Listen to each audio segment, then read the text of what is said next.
दोस्तों नमस्कार। आपका स्वागत है अपने यूट्यूब चैनल पर। और आप लोग देखेंगे आज पॉलिटी के अंतर्गत जो अपना टॉपिक है वह है दोस्तों राज्य के नीति निर्देशक तत्व। क्या है? राज्य के नीति निर्देशक तत्व पर आज हम लोग एमसीक्यूज देखेंगे। और यह इम्पोर्टेंट सीरीज है किस लिए? यूपी ट्रिपल एससी के अंतर्गत जितने एग्जाम्स होते हैं, एसएससी के अंतर्गत जितने एग्जाम्स होते हैं, एसएससी सीजीएल, यूपी पेट, सुपर टेट, टीएसटी, पीएसटी और सिविल सर्विसेज के लिए भी ये क्लास इंपॉर्टेंट है। आइए डियर स्टूडेंट्स, फटाफट अपनी सीरीज स्टार्ट करते हैं। आपके सामने फर्स्ट क्वेश्चन है जो कि यूपी पीसीएस 1994 एसएससी 2011 में आया हुआ प्रश्न है। तो दोस्तों पहला प्रश्न है, पढ़ते हैं क्या है। भारतीय संविधान में राज्य के नीति निर्देशक तत्व ग्रहण किए गए हैं, अर्थात कहाँ से लिए गए हैं, यह क्वेश्चन है। ऑप्शन आपके सामने 4 हैं। ब्रिटेन से, आयरलैंड से, पूर्व सोवियत संघ से या फ्रांस से। तो इसका करेक्ट आंसर हो जाएगा आयरलैंड। क्या हो जाएगा? आयरलैंड से नीति निर्देशक तत्व लिए गए हैं। देखिए, किसी भी स्वतंत्र राष्ट्र के निर्माण में मौलिक अधिकार तथा नीति निर्देश महत्वपूर्ण भूमिका निभाते हैं। राज्य के नीति निर्देशक तत्व, जिनको इंग्लिश में directive principles of state policy कहते हैं। इंग्लिश में क्या कहते हैं? Directive principles of state policy कहते हैं। जनतांत्रिक संवैधानिक विकास के नवीनतम तत्व हैं। सबसे पहले ये आयरलैंड के संविधान में लागू किए गए थे। भारतीय संविधान के अनुच्छेद 36 से 51 तक राज्य के नीति निर्देशक तत्व शामिल किए गए हैं। निदेशक तत्व कार्यपालिका और विधायिका के वे तत्व हैं जिनके अनुसार इन्हें अपने अधिकारों का प्रयोग करना होता है। तो आंसर कौन सा दोस्तों सही हो गया? सेकंड आंसर सही हो गया, आयरलैंड। अब अपने सामने जो प्रश्न है वह है दोस्तों 2 नंबर। राज्य के नीति निर्देशक तत्व का उल्लेख भारतीय संविधान के किस भाग में हुआ है? तो आप लोग बताएंगे। ऑप्शन आपके सामने है, भाग सेकंड, भाग थर्ड, फोर्थ और फिफ्थ। तो करेक्ट आंसर हो जाएगा ऑप्शन थर्ड, पार्ट जो है फोर्थ अर्थात भाग चतुर्थ में इनकी चर्चा की गई है। देखिए दोस्तों, राज्य के नीति निर्देशक तत्व अर्थात directive principles of state policy जनतांत्रिक संवैधानिक विकास के नवीनतम तत्व हैं। और कहाँ से लिए गए? ये आयरलैंड से लिए गए हैं, जो संविधान के विकास के साथ ही विकसित हुए हैं।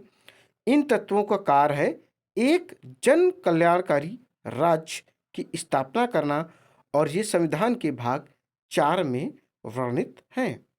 तो अपना आंसर हो गया ऑप्शन थर्ड, जो कि आपके सामने है। अब हम प्रश्न देखेंगे थर्ड नंबर। देखिए क्या है। भारतीय संविधान के किस अनुच्छेद में राज्य के नीति निर्देशक तत्वों का उल्लेख है? यह सीडीएस 2004 में आया हुआ प्रश्न है। ऑप्शन है आपके सामने अनुच्छेद 33 से 46, अनुच्छेद 34 से 48, अनुच्छेद 36 से 51, अनुच्छेद 54 से 52। तो करेक्ट आंसर हो जाएगा ऑप्शन थर्ड हो जाएगा अनुच्छेद 36 से 51। क्या हो जाएगा? अनुच्छेद 36 से 51 इसका करेक्ट आंसर हो जाएगा। अब आगे बढ़ेंगे, अगला प्रश्न देखेंगे। अगला प्रश्न दोस्तों आपके सामने क्या है? देखिए, अगला प्रश्न है 4 नंबर। संविधान का वह कौन सा भाग है जो संविधान के निर्माताओं के मस्तिष्क और उद्देश्यों को प्रतिबिंबित करता है? बताइए दोस्तों, इसका करेक्ट आंसर क्या हो जाएगा? बताएंगे आप लोग? इसका करेक्ट आंसर देखते हैं, पहले ऑप्शन चेक कर लेते हैं। मूल अधिकार, संविधान की प्रस्तावना, राज्य के नीति निर्देशक तत्व, भारतीय नागरिकता।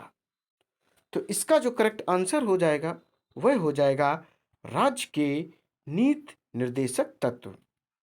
देखिए दोस्तों, भारतीय संविधान के अनुच्छेद 36 से 51 तक राज्य के नीति निर्देशक तत्व शामिल किए गए हैं। भारतीय संविधान के भाग 3 तथा 4 मिलकर संविधान की आत्मा तथा चेतना कहलाते हैं। इन तत्वों में संविधान तथा सामाजिक न्याय के दर्शन का वास्तविक तत्व निहित है। निदेशक तत्व कार्यपालिका और विधायिका के वे तत्व हैं जिनके अनुसार इन्हें अपने अधिकारों का प्रयोग करना होता है। अब आगे बढ़ते हैं। अगला जो प्रश्न है वह 5 नंबर है। राज्य के नीति निर्देशक तत्वों में निम्नलिखित में से किन किन प्रकार के सिद्धांत अंतर्निहित हैं? आर्थिक सिद्धांत, सामाजिक सिद्धांत, प्रशासनिक सिद्धांत या उपयुक्त सभी। तो करेक्ट आंसर हो जाएगा इसका ऑप्शन 4 हो जाएगा दोस्तों, उपयुक्त सभी। देखिए दोस्तों, राज्य के नीति निर्देशक तत्वों को संविधान के चौथे भाग में बताया गया है, अर्थात दिया गया है, अनुच्छेद 36 से 51 तक है। और दोस्तों देखिए, राज्य के नीति निर्देशक तत्वों का जो उद्देश्य है वह नीति निर्माताओं के सामने कुछ सामाजिक व आर्थिक लक्ष्यों को प्रस्तुत करना, ताकि वृहत्तर सामाजिक आर्थिक समानता की दिशा में देश में सामाजिक बदलाव लाए जा सके। सर्वोच्च न्यायालय ने भी राज्य के नीति निर्देशक तत्वों से संबंधित कुछ निर्णय दिए हैं। अब आगे देखेंगे। अगला प्रश्न आपके सामने 6 नंबर है, जो कि आरआरबी टीसी 2003 में आया हुआ प्रश्न है। देखिए क्या है। भारतीय संविधान में राज्य के नीति निर्देशक सिद्धांतों को शामिल करने के पीछे मुख्य उद्देश्य क्या था?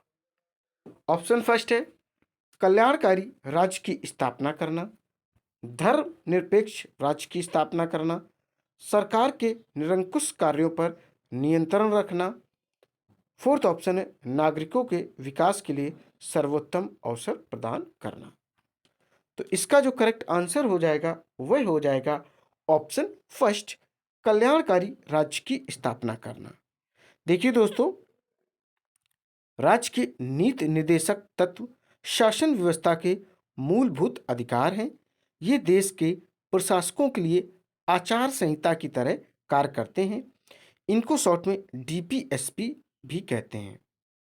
देखिए दोस्तों, लोक कल्याणकारी राज्य का निर्माण व आर्थिक व सामाजिक लोकतंत्र की स्थापना भी राज्य के नीति निर्देशक तत्वों का मूल उद्देश्य है। अब आगे बढ़ते हैं। अगला प्रश्न है वो 7 नंबर है, जो आईएएस 2002 आरआरबी असम 2004 में आया हुआ प्रश्न है। संविधान में राज्य के नीति निर्देशक तत्वों को शामिल करने के पीछे क्या उद्देश्य है? फर्स्ट है राजनीतिक लोकतंत्र की स्थापना। सेकंड ऑप्शन है सामाजिक लोकतंत्र की स्थापना। थर्ड ऑप्शन है सामाजिक आर्थिक लोकतंत्र की स्थापना। और फोर्थ ऑप्शन है गांधीवादी आदर्शों के अनुरूप लोकतंत्र की स्थापना। तो बताइए इसका करेक्ट आंसर क्या हो जाएगा?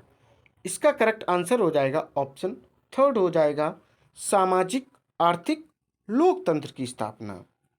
देखिए दोस्तों, इसके उद्देश्य समझ लो। 3 उद्देश्य हैं इंपॉर्टेंट, वो आपको बताए देते हैं। पहला उद्देश्य है लोक कल्याणकारी राज्य का निर्माण व आर्थिक व सामाजिक लोकतंत्र की स्थापना भी राज्य के नीति निर्देशक तत्वों का मूल उद्देश्य है। अब दूसरा देखें, यह संविधान में उल्लेखित सामाजिक व राजनीतिक लोकतंत्र स्थापित करने का उद्देश्य रखते हैं एवं इसी की पूर्ति के लिए राज्य का मार्गदर्शन करते हैं। तीसरा आप समझ लो, ये समाजवाद, गांधीवाद, व्यक्तिवाद व सृजन क्या करते हैं? देखिए, समाजवाद, गांधीवाद, व्यक्तित्ववाद का सृजन करते हैं। अब अगला प्रश्न आपके सामने है, वह है 8 नंबर। देखिए क्या है। निम्न में से किसने नीति निर्देशक सिद्धांतों को बैंक की सुविधा अनुसार दे उत्तर दिनांकित चेक कहा है? फर्स्ट ऑप्शन है एच कुंजरू, सेकंड ऑप्शन है AK अय्यर, थर्ड ऑप्शन है HV कामत, फोर्थ ऑप्शन है KT शाह। तो करेक्ट आंसर हो जाएगा ऑप्शन फोर्थ, KT शाह। क्या हो जाएगा? KT शाह इसका करेक्ट आंसर हो जाएगा। देखिए दोस्तों, राज्य के नीति निर्देशक तत्वों का वास्तविक में इस्तेमाल कैसे किया जाएगा, इस संदर्भ में संविधान का प्रारूप तैयार होते समय प्रोफेसर केटी शाह ने आशंका जताई थी।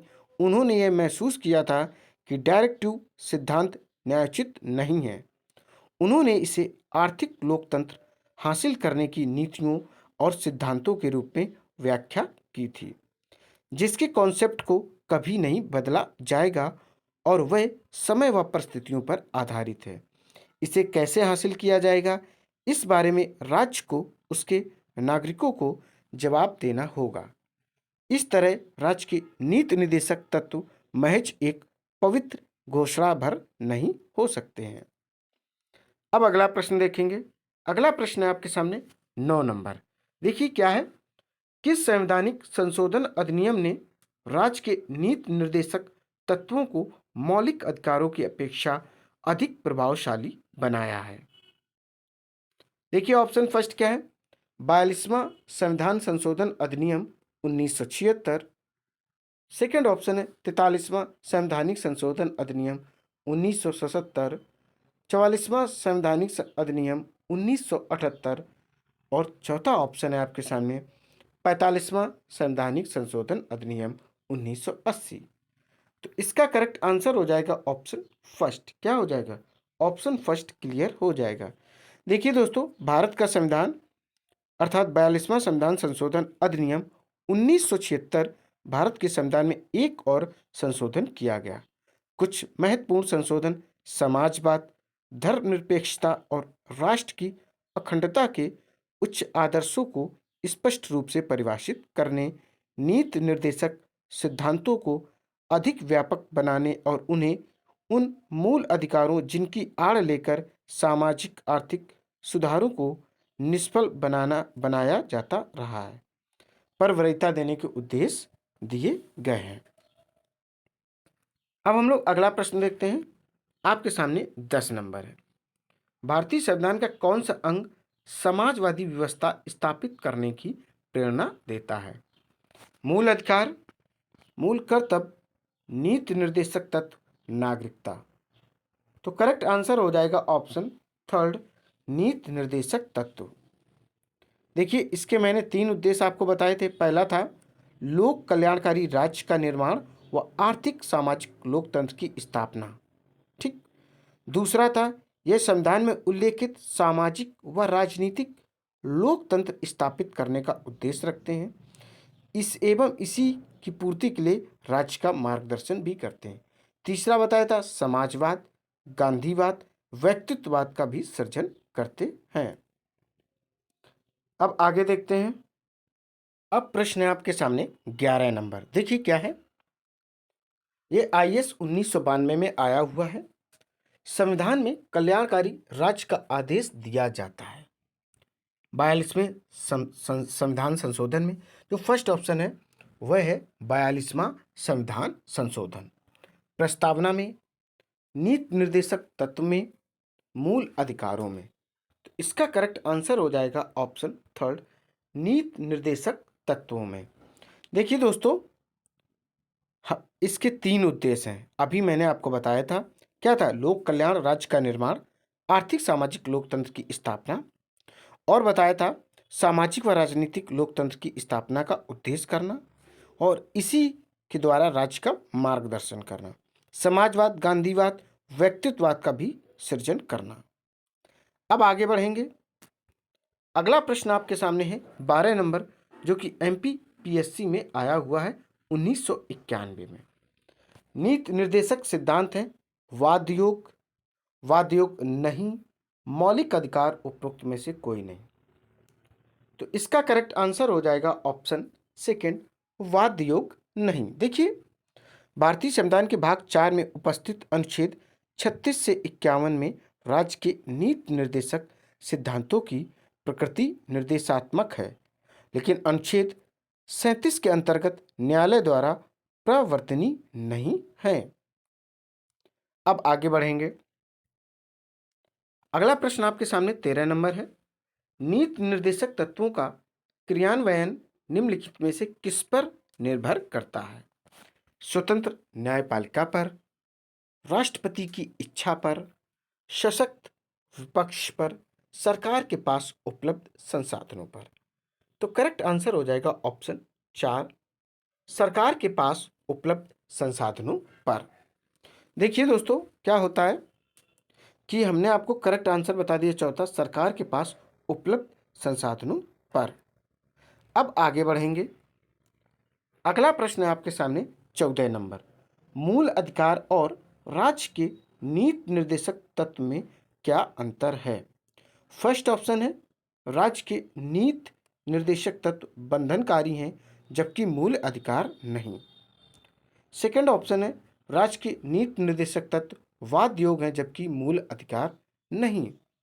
थर्ड ऑप्शन है मूल अधिकार वाद योग है जबकि राज्य के नीति निर्देशक तत्व नहीं। चौथा ऑप्शन है उपयुक्त में से कोई नहीं।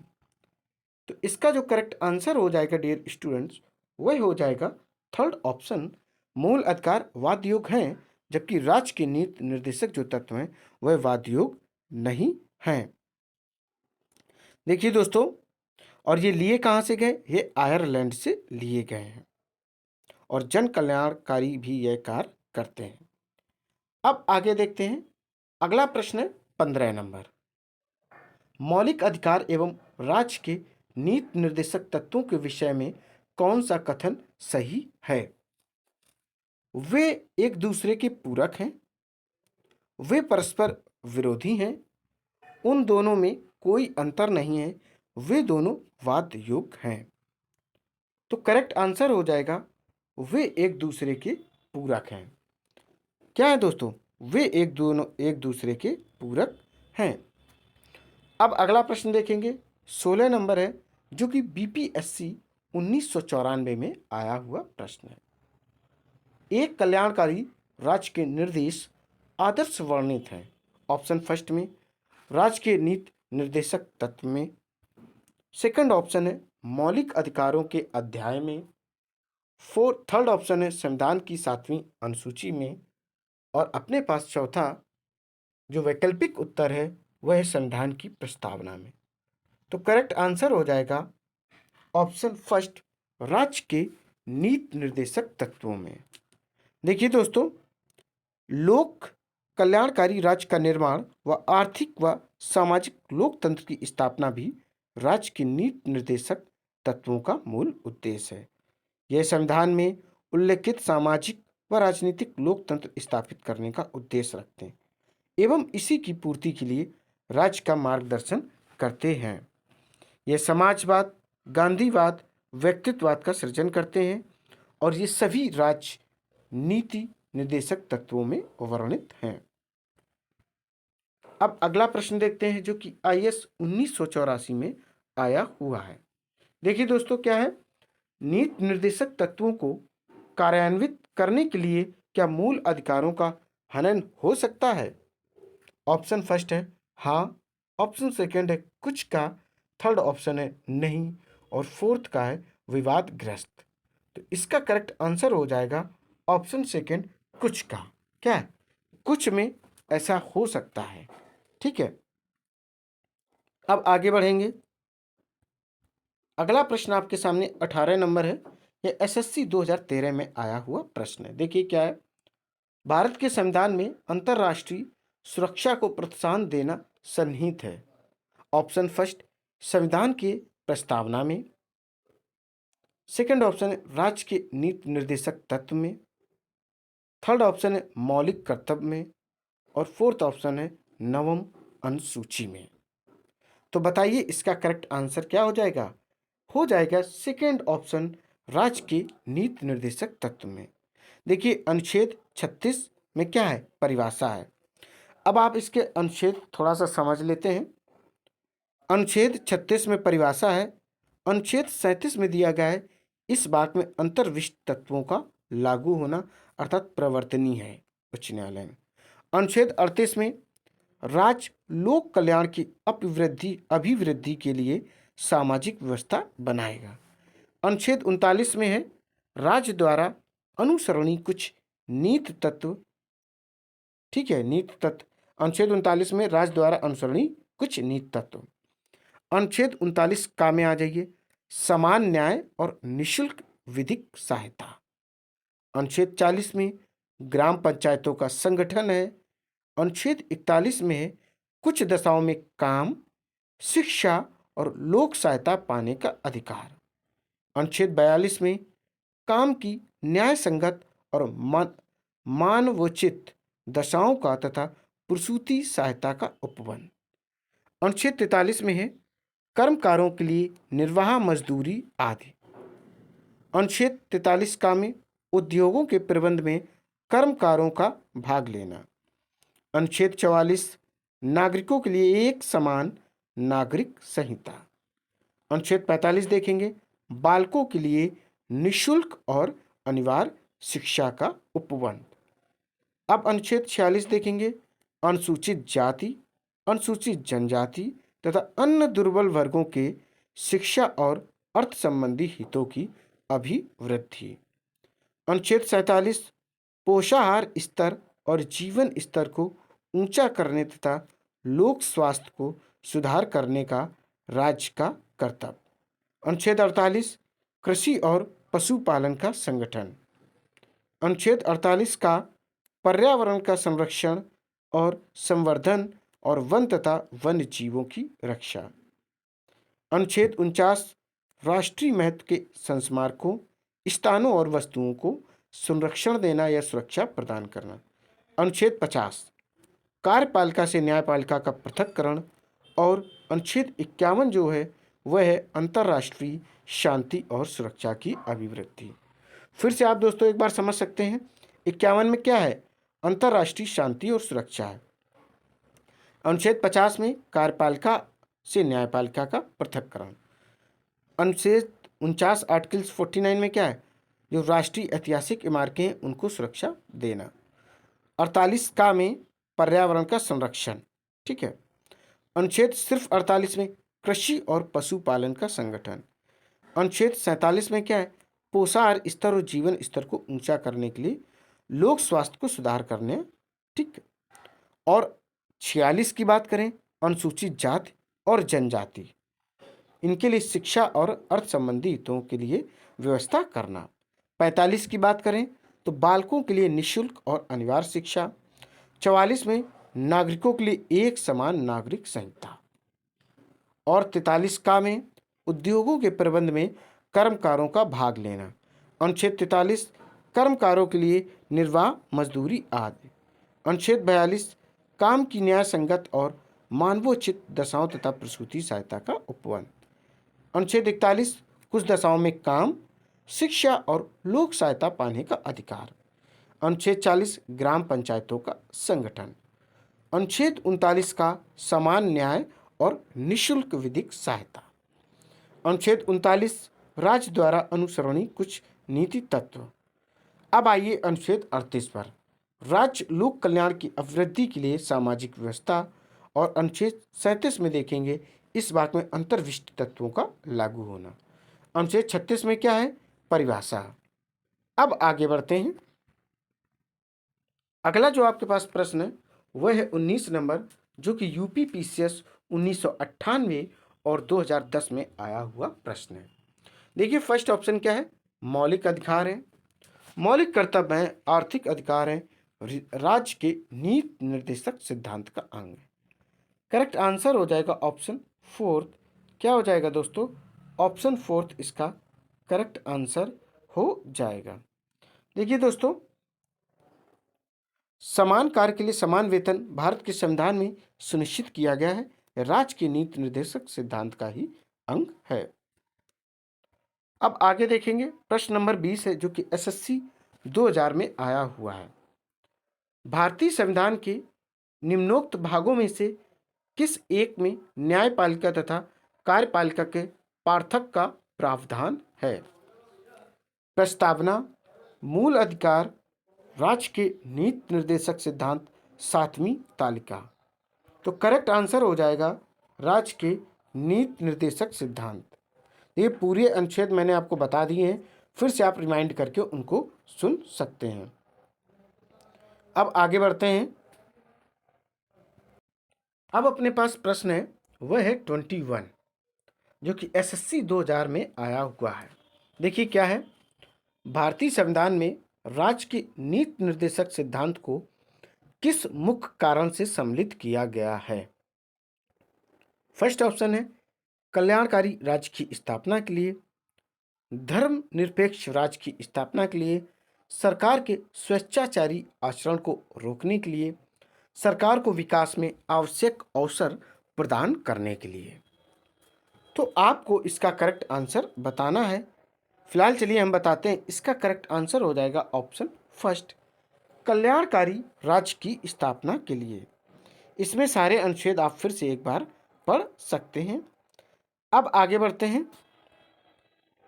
अगला प्रश्न आपके सामने 22 नंबर है, जो कि आरआरबी एएसएम और ये किस सन में आया? 2004 में आया हुआ है।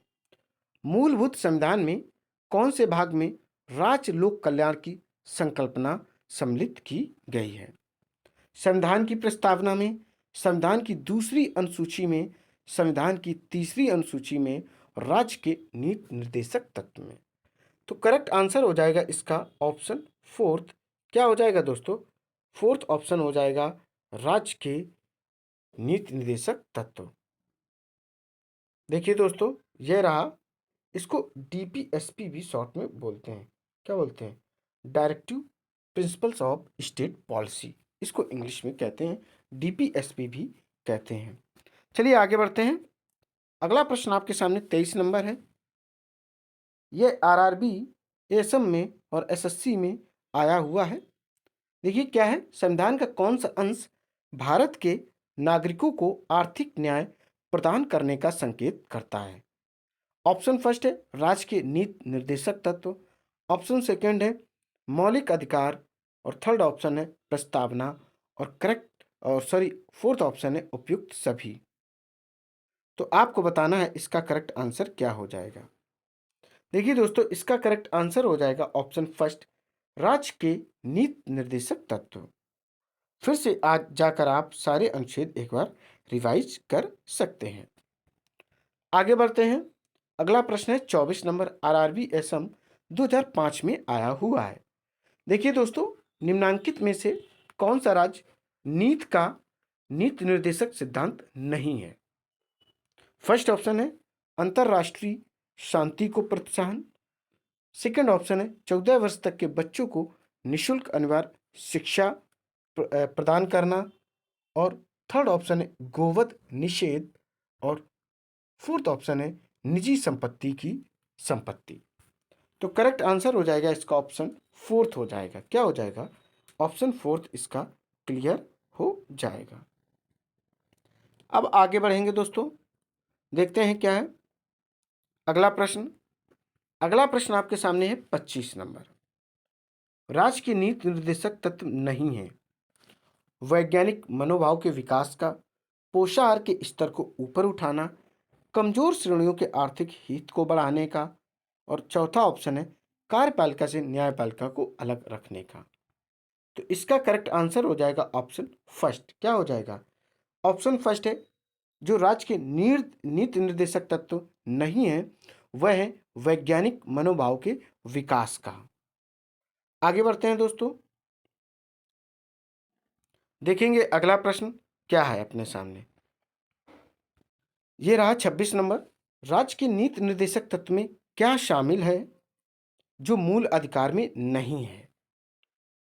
ठीक है, अस्पृश्यता का उन्मूलन, आने जाने की स्वतंत्रता, धर्म की स्वतंत्रता, कुटीर उद्योग को प्रोत्साहन। तो इसका करेक्ट आंसर हो जाएगा ऑप्शन फोर्थ।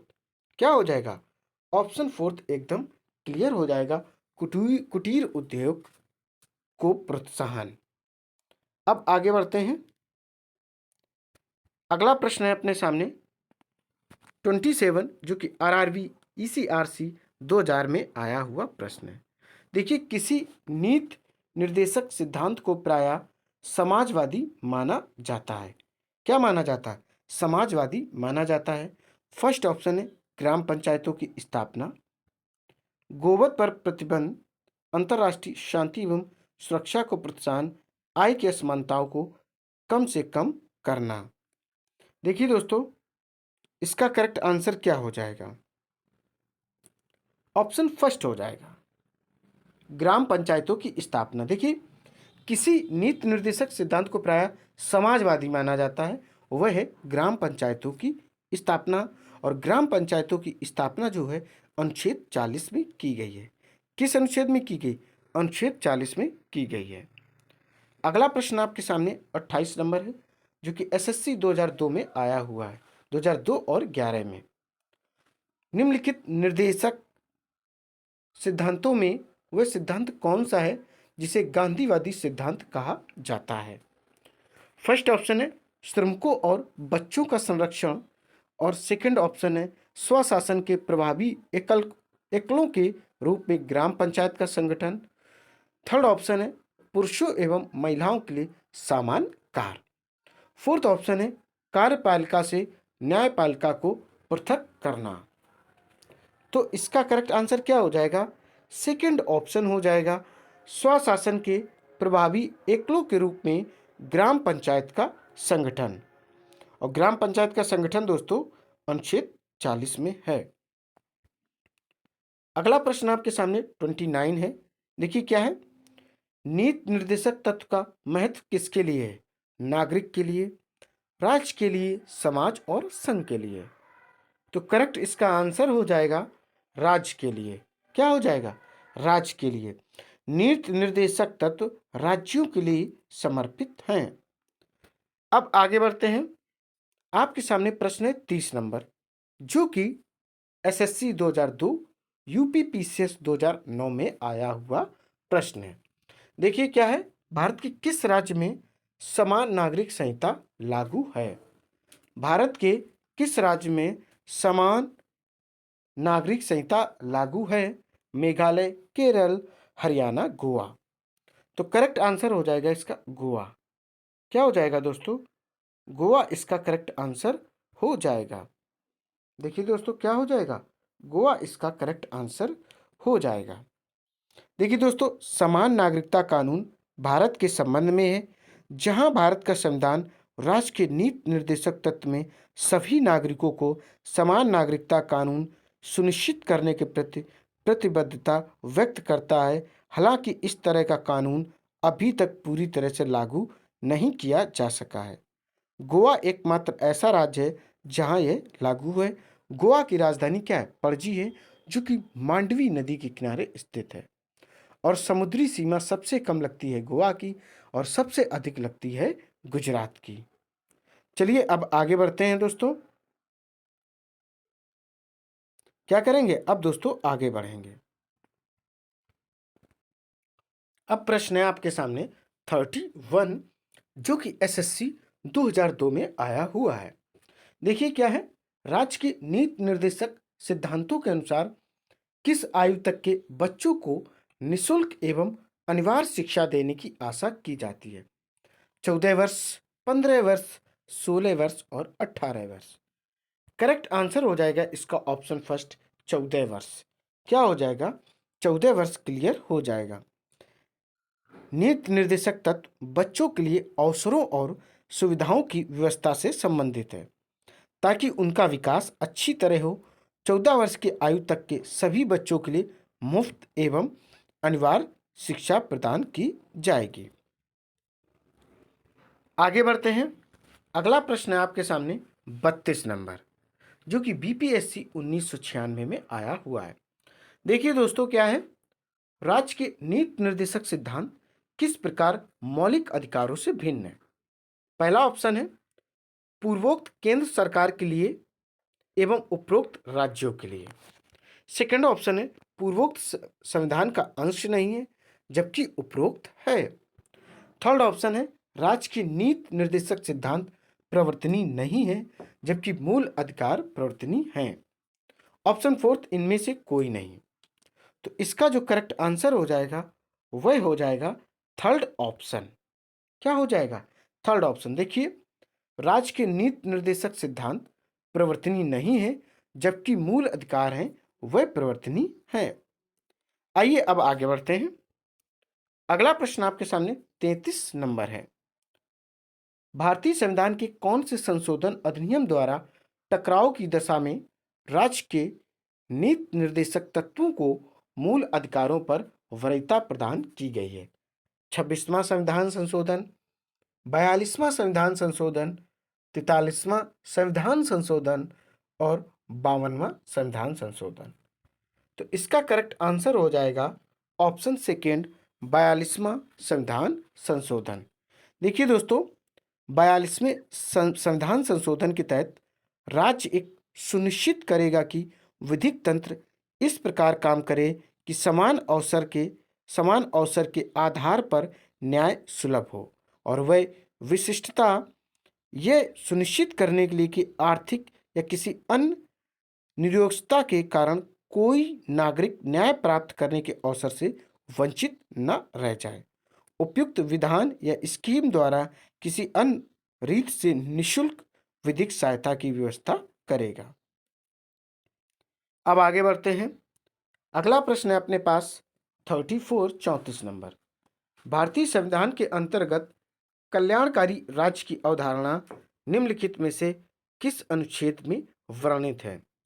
अनुच्छेद 36, अनुच्छेद 38, अनुच्छेद 49 और अनुच्छेद 51। तो करेक्ट आंसर हो जाएगा इसका अनुच्छेद 38। क्या हो जाएगा? अनुच्छेद 38 इसका क्लियर हो जाएगा। देखिए, भारतीय संविधान अनुच्छेद 38 में दिया गया है कि राज्य लोक कल्याण की अभिवृद्धि के लिए सामाजिक व्यवस्था बनाएगा। राज्य ऐसी सामाजिक व्यवस्था की जिसमें सामाजिक, आर्थिक और राजनीतिक न्याय राष्ट्रीय जीवन की सभी संस्थाओं को अनुप्राणित करे, भरसक प्रभावी रूप में स्थापना और संरक्षण करके लोक कल्याण की अभिवृद्धि का प्रयास करेगा। तो अपना करेक्ट आंसर हो गया 38। अब आगे बढ़ते हैं। इसमें अब क्वेश्चन नंबर है आपके पास 35, जो कि आरआरबी एसएम 2005 में आया हुआ प्रश्न है। देखिए क्या है। समान न्याय और निशुल्क विधि सहायता का प्रावधान संविधान के किस अनुच्छेद में है? अनुच्छेद 39, अनुच्छेद 39A, अनुच्छेद 40 और अनुच्छेद 44। करेक्ट आंसर हो जाएगा ऑप्शन सेकेंड, आर्टिकल 39A, अनुच्छेद 39A। क्या हो जाएगा? अनुच्छेद 39A करेक्ट हो जाएगा। देखिए, इसमें क्या बताएगा? इसके अंतर्गत राज्य सरकार यह सुनिश्चित करे कि ऐसी न्याय प्रणाली का कार्यान्वयन करे हो सके जिसको समान रूप से न्याय मिल सके, अर्थात सभी को समान रूप से न्याय मिल सके, तथा उचित कानून व योजनाओं द्वारा अन्य किसी भी तरीके से निशुल्क कानूनी सेवाएं उपलब्ध कराने का विशेष प्रयोजन करे, जिससे सभी नागरिकों को न्याय प्राप्त कराने का अवसर मिल सके, अर्थात वो अपना न्याय करा सके। अब आगे बढ़ते हैं। अगला प्रश्न 36, जो कि बीपीएससी 1994 में आया हुआ है। देखिए, भारतीय संविधान के निम्नलिखित अनुच्छेदों में से कौन सा अनुच्छेद राज्य सरकारों को ग्राम पंचायतों को संगठित करने का निर्देश देता है? फर्स्ट ऑप्शन है अनुच्छेद 32, अनुच्छेद 40 और अनुच्छेद 48, अनुच्छेद 51। तो करेक्ट आंसर हो जाएगा इसका ऑप्शन सेकेंड, अनुच्छेद 40। इसमें किसका किया गया है दोस्तों? ग्राम पंचायत का संगठन किया गया है। और दोस्तों, किस अनुच्छेद? अनुच्छेद 40 में। और राज्य ग्राम पंचायतों के संगठन करने के साथ एक कदम उठाया गया और उनको ऐसी शक्तियों और प्राधिकार प्रदान करेगा जो उन्हें स्वायत्त शासन की इकाइयों के रूप में कार्य करने योग्य बनाने के लिए आवश्यक हो। अब आगे बढ़ते हैं। अगला प्रश्न है आपके सामने 37 नंबर। भारतीय नागरिकों के लिए एक समान सिविल संहिता प्राप्त करने की बात कही गई है। अनुच्छेद 40 में, अनुच्छेद 44 में, अनुच्छेद 45 में और अनुच्छेद 48 का में। तो करेक्ट आंसर हो जाएगा अनुच्छेद 44 में, अर्थात 44 में। देखिए दोस्तों, भारतीय संविधान अनुच्छेद 44 राज्य नीति निर्देशक तत्व तथा सिद्धांतों को परिभाषित करता है। इसमें समान नागरिक संहिता शामिल है, जिसे शॉर्ट में यूसीसी भी कहते हैं।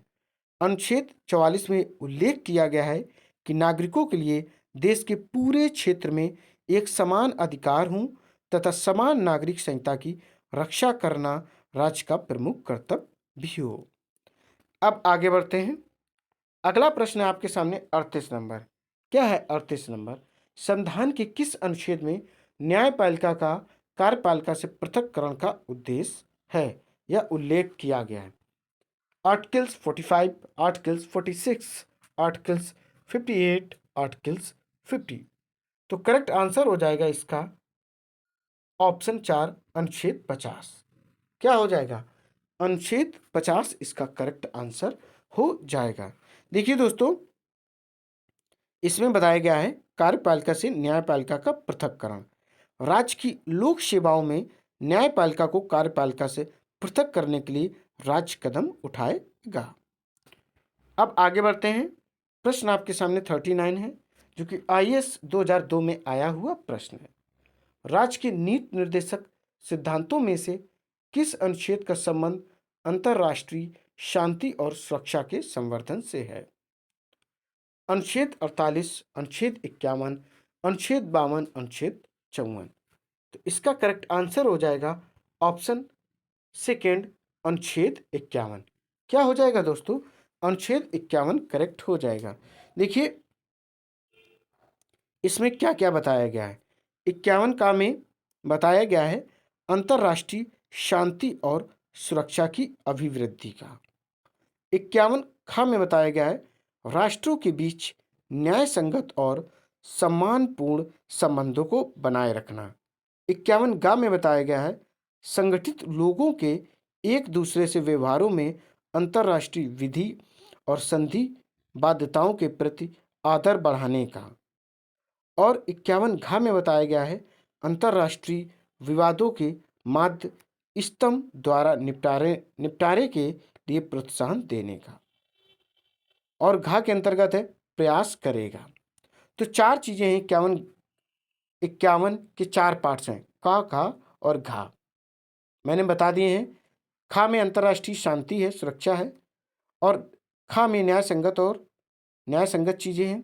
और गा में संगठित लोगों को एक दूसरे के व्यवहार में अंतर्राष्ट्रीय विधि और संधि बाध्यताओं के प्रति आदर बढ़ाने का।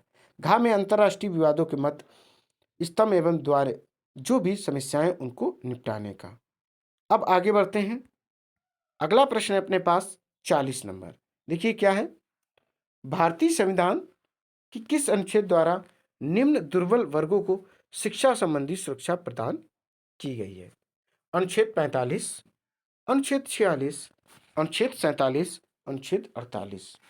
तो करेक्ट आंसर हो जाएगा अनुच्छेद 46 अर्थात ऑप्शन आपका सेकेंड क्लियर है। देखिए, संविधान का अनुच्छेद 46 प्रावधान करता है कि राज्य समाज के कमजोर वर्गों में शैक्षणिक और आर्थिक हितों, विशेषता अनुसूचित जातियों, अनुसूचित जनजातियों का विशेष ध्यान रखेगा और उन्हें सामाजिक अन्याय एवं सभी प्रकार के शोषण से संरक्षित रखेगा।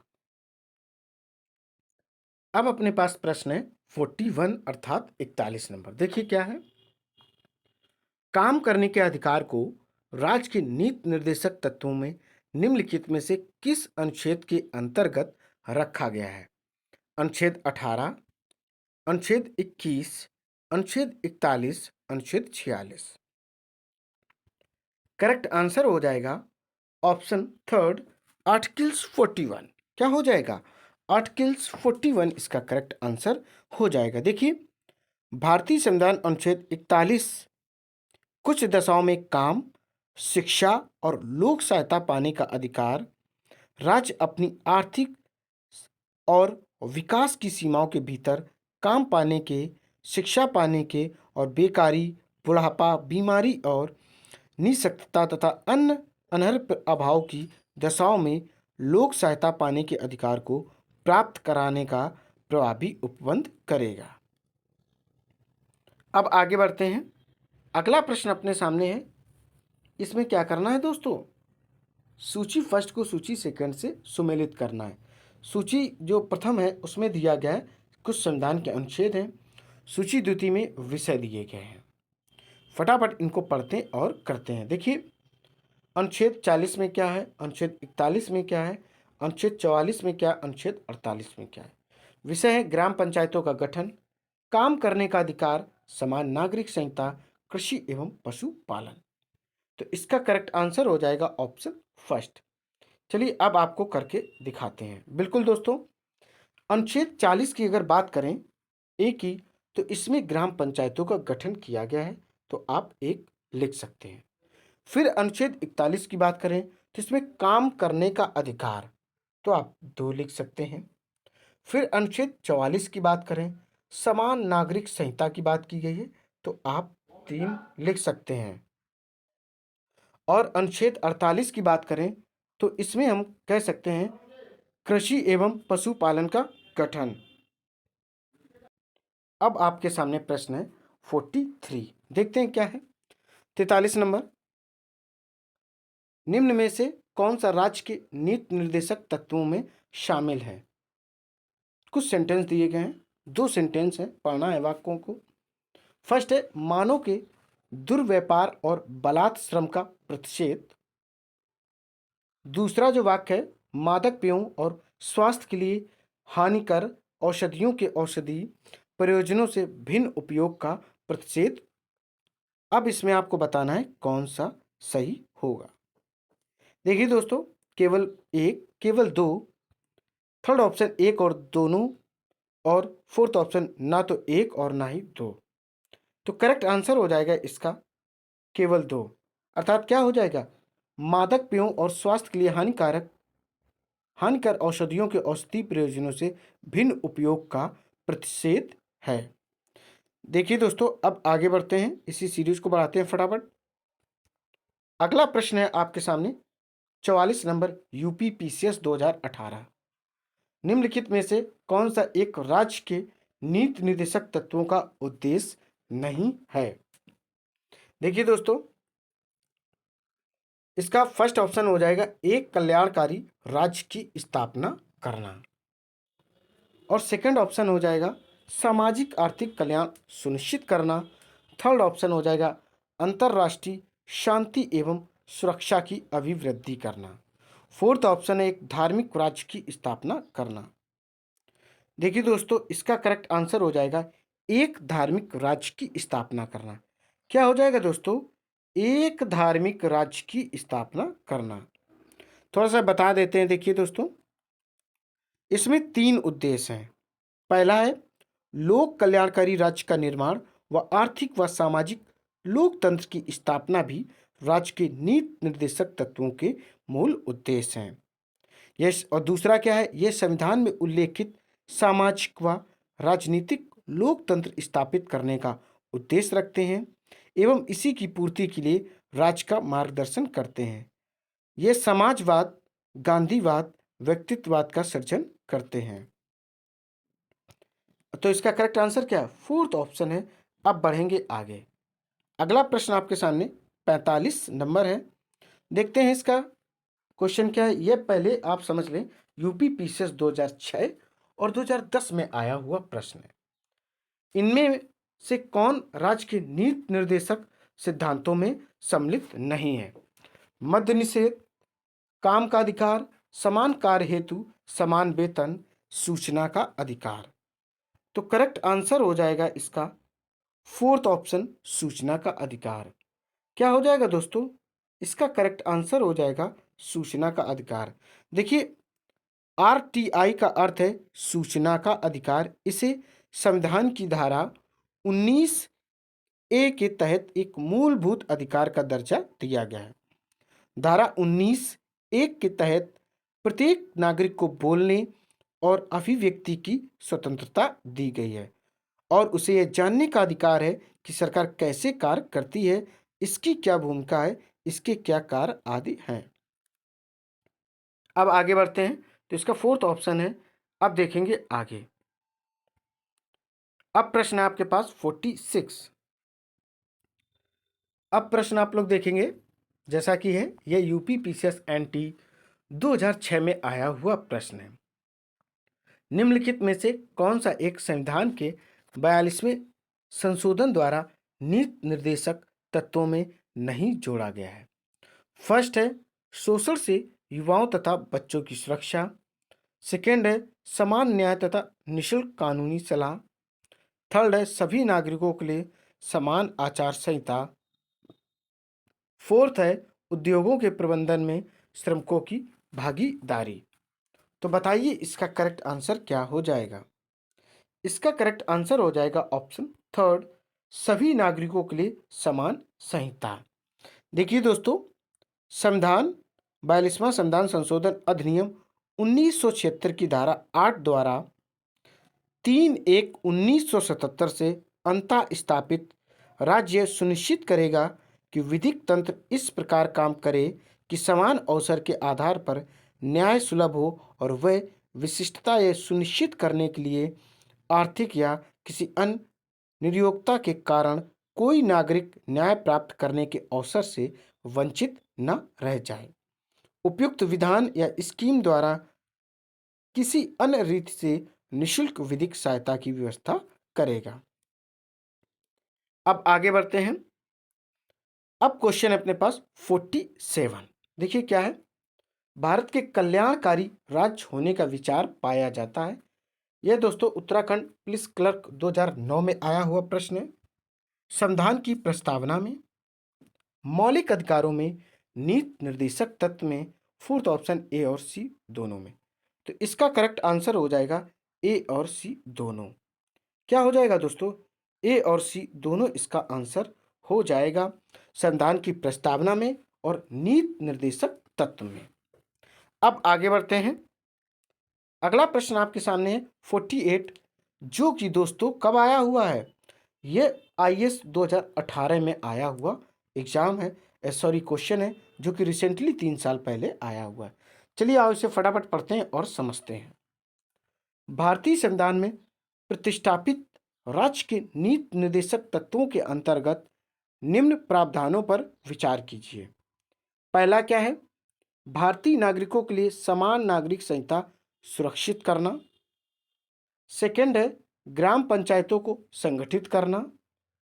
थर्ड सेंटेंस है ग्रामीण क्षेत्रों में कुटीर उद्योगों को प्रोत्साहित करना। फोर्थ ऑप्शन है सभी कर्मकारों के लिए यथोचित अवकाश तथा सांस्कृतिक अवसर सुरक्षित करना। इनमें में से कौन से गांधीवादी सिद्धांत हैं जो राज्य के नीति के निर्देशक तत्वों में प्रतिबिंबित होते हैं? प्रतिबिंबित होते हैं, ना कि प्रतिबंधित होते हैं। तो आपको ऑप्शन बताना है। फर्स्ट 1 to 4 होगा, सेकंड ऑप्शन 2 3 होगा, थर्ड ऑप्शन 1 3 4 होगा और फोर्थ ऑप्शन होगा 1 2 3 4। तो करेक्ट आंसर हो जाएगा इसका आपके सामने है क्या दोस्तों? 2 और 3। देखिए कैसे 2 और 3 एकदम करेक्ट है। चलिए टिक लगाते हैं, समझते हैं। देखिए दोस्तों 2 ये रहा और 3 उसके जस्ट नीचे रहा। अब आगे बढ़ते हैं। अगला प्रश्न आपके सामने 49 है, जो कि यूपी पीसीएस 2018 में आया हुआ है। राज्य के नीति निर्देशक तत्व सहज अध्ययन के लिए निम्न में से कौन से भागों में विभाजित किए जा सकते हैं? समाजवादी, उदार बौद्धिकतावादी, थर्ड ऑप्शन है गांधीवादी, फोर्थ ऑप्शन है उपर्युक्त सभी। तो करेक्ट आंसर हो जाएगा इसका ऑप्शन फोर्थ, अर्थात समाजवादी भी है, उदार बौद्धिकतावादी भी है और गांधीवादी भी है। देखिए दोस्तों, इसके 3 उद्देश्य थे। मैंने आपको बताया था कल्याणकारी राज्य का निर्माण, ठीक है, और राजनीतिक लोकतंत्र स्थापित करने का उद्देश्य, समाजवाद, गांधीवाद, व्यक्तित्ववाद का भी सृजन करना। अब आगे बढ़ते हैं। अगला प्रश्न आपके सामने 50 नंबर है, जो कि एनडीए 2018 में आया हुआ प्रश्न है। देखिए क्या है, निम्नलिखित में से कौन सा एक भारत के संविधान में यथा प्रतिष्ठापित राज्य की नीति के निर्देशक तत्व का भाग नहीं है? फर्स्ट ऑप्शन है समान न्याय और निःशुल्क विधिक सहायता, और सेकंड ऑप्शन है राष्ट्रीय महत्व के स्मारकों और स्थानों तक वस्तुओं का संरक्षण, और थर्ड ऑप्शन है स्वीविधि पर्सनल लॉ का संरक्षण करना। और फोर्थ ऑप्शन है न्यायपालिका को कार्यपालिका से अलग करना। तो इसका करेक्ट आंसर हो जाएगा दोस्तों ऑप्शन थर्ड। क्या हो जाएगा? ऑप्शन थर्ड, स्वी विधि का संरक्षण करना अर्थात पर्सनल लॉ का जो पर्सनल लॉ होता है उसे सुरक्षा या सिक्योरिटी देना। देखिए, भारतीय संविधान के भाग 4 में अनुच्छेद 36 से 51 तक राज्य के नीति निर्देशक तत्वों का वर्णन किया गया है। इसे आयरलैंड के संविधान से लिया गया है। अनुच्छेद 39 का में वर्णित है कि सभी को समान न्याय एवं कमजोर वर्गों को निःशुल्क विधिक सहायता की व्यवस्था राज्य करे। अनुच्छेद 49 में राष्ट्रीय महत्व के स्मारकों एवं स्थलों के संरक्षण की बात की गई है। अनुच्छेद 50 के तहत कार्यपालिका का न्यायपालिका से पृथककरण एक नीति निर्देशक तत्व है। पर्सनल लॉ का संरक्षण नीति निर्देशक तत्व नहीं है। दोस्तों, यह सीरीज यहीं पर कंप्लीट होती है। आपको बताते हैं इसमें जितने भी क्वेश्चंस करवाए गए सारे के सारे प्रीवियस ईयर्स में आए हुए क्वेश्चंस करवाए गए हैं और आपका जो भी एग्जाम्स होगा इससे बाहर आने की संभावना बिल्कुल भी नहीं है। फटाफट दोस्तों इस क्लास को लाइक करें, शेयर करें और मेरे चैनल को सब्सक्राइब करें। दोस्तों, जय हिंद, जय भारत।